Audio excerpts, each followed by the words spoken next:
خلال تولي مهام وزير الداخلية في أعقاب ثورة يناير، تواردت لدي معلومات من عدة جهات أمنية بتفيد بقيام عناصر من حماس وحزب الله اللبناني بالتسلل للبلاد عبر الأنفاق الحدودية بقطاع غزة، والتعدي على بعض منشآت الدولة واقتحام السجون المصرية، يعني بقصد تهريب المساجين وإحداث فوضى بالبلاد، وده كان بالتنسيق مع جماعة الإخوان في مصر.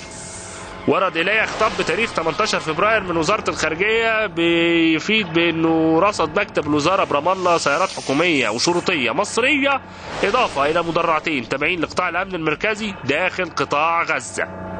كانت استقبال الاختراق من أفرع جهاز أمن الدولة على مستوى الجمهورية وعرضها على السيد رئيس الجهاز.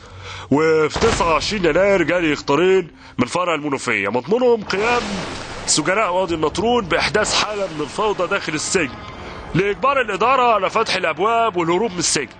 وفي اليوم التالي جالي اختار بأن مجموعات مسلحة اقتحمت السجن وهربت المساجين. كنت مشرف على منطقة سجون وادي النطرون وقت أحداث ثورة يناير، ويوم 29 يناير كنت رايح سجن 2 صحراوي. قابلت 34 واحد من قيادات الإخوان اللي أنا عارفهم. واحد منهم قال لي إحنا هنمشي غصب عنك بكرة الصبح.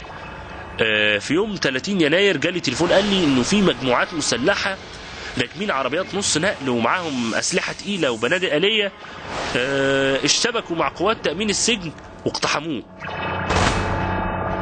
في أثناء أحداث ثورة يناير كنت أنا ساعتها وكيل إدارة الحماية المدنية بمديرية أمن شمال سيناء.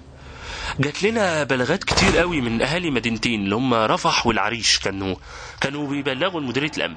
كانت كل البلاغات بتفيد بأن في الساعات الأولى من صباح 29 يناير قامت عناصر مجهولة منظمة ومسلحة كانوا راكبين عربيات 4x4 اللي هي سيارات الدفع الرباعي، يعني قامت بتنفيذ هجمات ضد جميع المنشآت الحكومية والشرطية.